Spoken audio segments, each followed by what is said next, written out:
बुद्धं शरणं गच्छामि।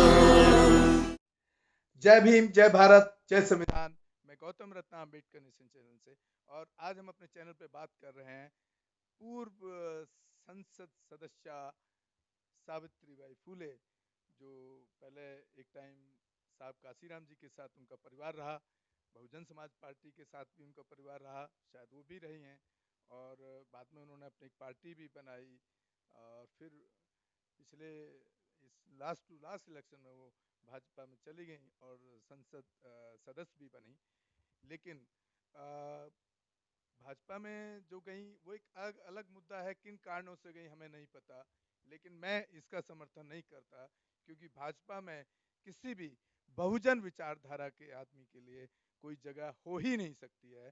खैर, देर आए दुरुस्त आए, उन्होंने भाजपा को छोड़ दिया और इस इलेक्शन में वो शायद कांग्रेस के टिकट पर लड़ी थी लेकिन हार गई। लेकिन अगर उनके काम को देखें और उनकी विचारधारा को देखें तो वो शायद कंप्रोमाइज़ अपनी विचारधारा के साथ, या जो साहब काशीराम की विचारधारा है, बाबा साहब भीमराव अंबेडकर की विचारधारा है, या जितने भी हमारे महान महापुरुष हैं, चाहे वो पेरियर हों, उसके साथ वो कंप्रोमाइज़ नहीं करती हैं। तो एक उनका एक बहुत अच्छा कदम है, तारीफ के लायक है। और अभी उन्होंने जो एक बहुत बड़ा एक लखनऊ के अंदर एक प्रेस कॉन्फ्रेंस के अंदर एक बड़ा खुलासा किया है, बहुजन समाज को बराबरी का अधिकार देने वाले बाबा साहब भीमराव अंबेडकर के द्वारा बनाया हुआ संविधान को जो बदलने की बात भाजपा और भाजपा के केंद्रीय मंत्री और भाजपा के नेता और भाजपा के कई मंत्री करते आए हैं, और या उनका जो कोर संगठन है आरएसएस, वो भी इस संविधान को बदलने की बात करते आए हैं। तो वो संविधान जो बदल करके बनाया जा रहा है, उसकी कुछ पीढ़ियाँ, उसकी उस संविधान की पूरी कॉपी उन्होंने कहीं से किसी तरह से हासिल की है, और उसको पूरे प्रेस के माध्यम से पूरा उसको डिटेल के साथ दिखाया है। तो एक बहुत मैं कहूँगा कि बहुत ही उन्होंने इसके लिए बहुत मेहनत की होगी, कहाँ कहाँ से किस तरह से उस चीज़ को अरेंज करके उस चीज़ को वो उस संविधान को लेकर के आई हैं।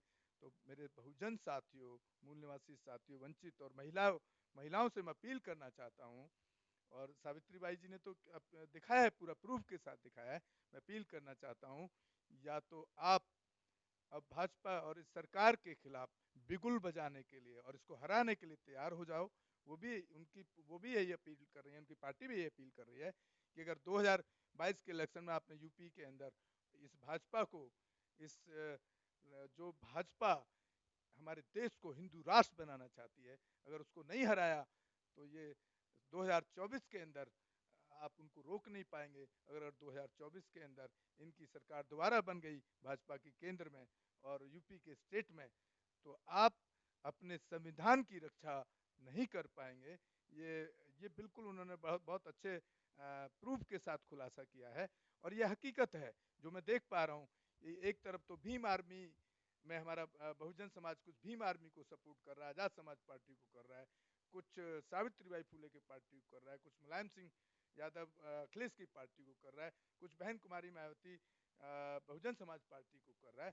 जब इस तरह से पूरा बहुजन समाज पांच पांच जगह जाकर के, और कई पार्टियां इस तरह की हैं, जो वामन मेश्राम की पार्टी है, जब इस तरह से आप पांच पांच छः छः पॉलिटिकल पार्टियां अपने स्वार्थ के लिए बना करके आप काम करेंगे, तो आप 2022 में भाजपा की योगी सरकार को आप बनाने से रोक नहीं पाएंगे।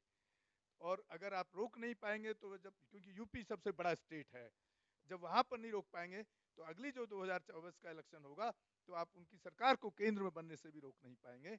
इसलिए मेरे बहुजन समाज और वंचित और मूल निवासी और SC ST OBC माइनॉरिटी जिनको कहा जाता है, खासतौर से महिलाओं, क्योंकि उनके संविधान में महिलाओं के लिए क्या जगह होगी आपको खुद ही समझ सकते हैं। क्योंकि वो पूरा, जब हिंदू राष्ट्र की बात करते हैं तो हिंदू धर्म के जो ग्रंथ हैं उनमें कहीं ना कहीं, हर ग्रंथ के अंदर कहीं ना कहीं महिला, और जो जिसको शूद्र कहा जाता है SC ST या OBC, उनके कहीं ना कहीं अधिकारों का, उनकी मानवता का हनन हर ग्रंथ में कहीं ना कहीं दर्शाया गया है।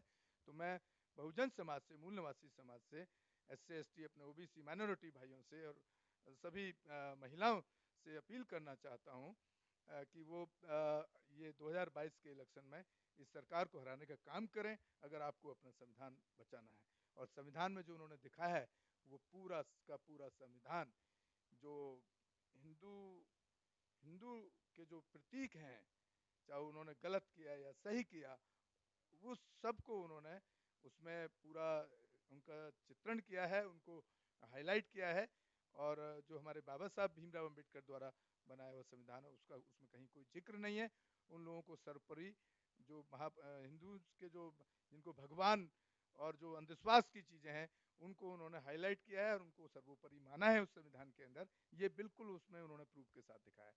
तो मैं एक बार फिर पुनः अपील करना चाहता हूँ अपने बहुजन समाज के सभी साथियों से, सभी पॉलिटिकल पार्टियों से, कि उनको एकजुट होकर के इस सरकार के खिलाफ, और कहीं ना कहीं या तो पार्टी पॉलिटिक्स में है आप हैं तो उसको कोलैबोरेशन में तब्दील करें, या फिर किसी भी एक पार्टी के झंडे के नीचे इलेक्शन लड़ें।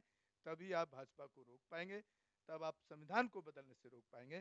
और आप उसी संविधान को जो प्रूफ के साथ उन्होंने पेश किया है प्रेस कॉन्फ्रेंस में, आप हमारे चैनल पर इस वीडियो में देख सकते हैं। में ये स्थापना हो गई, राम राज्य की स्थापना संविधान में हो गया है, ठीक है। इसी संविधान को मंगाने के बाद जब हम लोगों ने देखा है तभी से हमारा आंदोलन शुरू हुआ है। तो इसमें आप लोग देखना चाहेंगे ताकि नजदीक से देख लेंगे। इसमें राम का चित्र आ गया है संविधान में, कृष्ण का चित्र आया है, महाभारत आ गया है, हनुमान का चित्र आ गया है, काली का है, दुर्गा का है, तमाम उनके जो है सब इसमें डाल दिए संविधान में। वो संविधान बदल चुके हैं, सिर्फ 2024 में सरकार बना करके और इसको लागू करना चाहते हैं। इसीलिए हम लोग चिंतित हैं कि 2024 यानी 2022 जब उत्तर प्रदेश रोकेंगे तो 2024 जो है अब जो है रोकने में आपके लिए आसान हो जाएगा। इसलिए हम लोग उत्तर प्रदेश को रोकना चाहते हैं। उत्तर प्रदेश में 2022 में हमने हर कीमत पर इसको रोकना है ताकि ये संविधान लागू न कर सकें।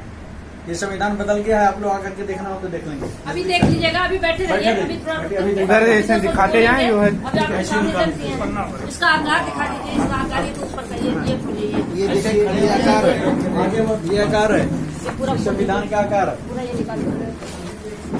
ये भारत के प्रधानमंत्री के पास है या तो कानून पलटते जाइए, पलटते जाइए, किसी के पास नहीं है, पलटते जाइए, पलटते जाइए। मैं दिखाता हूँ आप अभी बैठ के देख पाएंगे। बहुत महीन बारीकी में दिया है जिसमें कोई समझ ना पाए, बहुत बारीकी। अभी थोड़ी देर के बाद अभी देख लीजिएगा। ये देखिए देवी देवताओं के चित्र, ये देखिए, बता देना पर्याप्त है, आप क्या क्या कर दीजिए। ये देखिए ये अपना जो है ये मठ दिया है, ये मठ का है। बिल्कुल सही बात। और उसके बाद ये देखिए, ये जो है ये देखिए क्या है, ये राम सीता और ये लक्ष्मण है।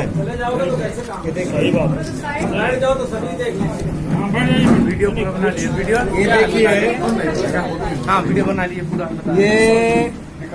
ये देखिए ये जो है इनका इनके ये देखिए इनका जो है ये देवी देवता है, ये अपनी देवी देवता के दे दिया। और देखिए सब निकल इसमें लगाते ये निकल। ये देखिए हनुमान का दिया है सर, इधर दिखाना जो ये हनुमान का दिया है। ये संविधान है, देख लीजिए। ऐसे नहीं बोल रही, पूछ वाले देखिए ना, चाहे जो पूछ रहे। ये देखिए सर इसको खोल रहे थे, ये हनुमान का दिया। नहीं दूसरा ही खोलो।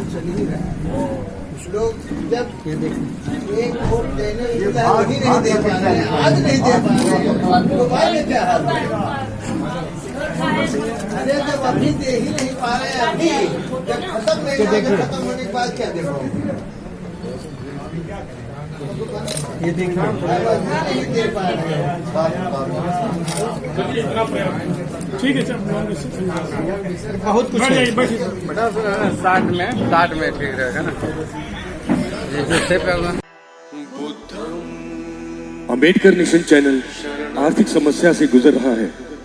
अगर आप बहुजन समाज में बाबा साहेब अंबेडकर और तथागत बुद्ध की विचारधारा को अधिक से अधिक लोगों तक पहुंचाना चाहते हैं तो हमें आर्थिक सहयोग प्रदान करें, ताकि हम अपने चैनल के माध्यम से देश विदेश में समता, बंधुता, एकता और संवैधानिक अधिकारों को ज्यादा से ज्यादा लोगों तक पहुंचा सके। अंबेडकर नेशन चैनल जो YouTube पर भी प्रसारित होता है, प्रस्तुतकर्ता गौतम रत्नम। आप अपनी सहायता राशि नीचे लिखे खाते में जमा करा सकते हैं। खाता धारक गौतम रत्नम। खाता संख्या 3169576865 IFSC कोड SBIN 0060336।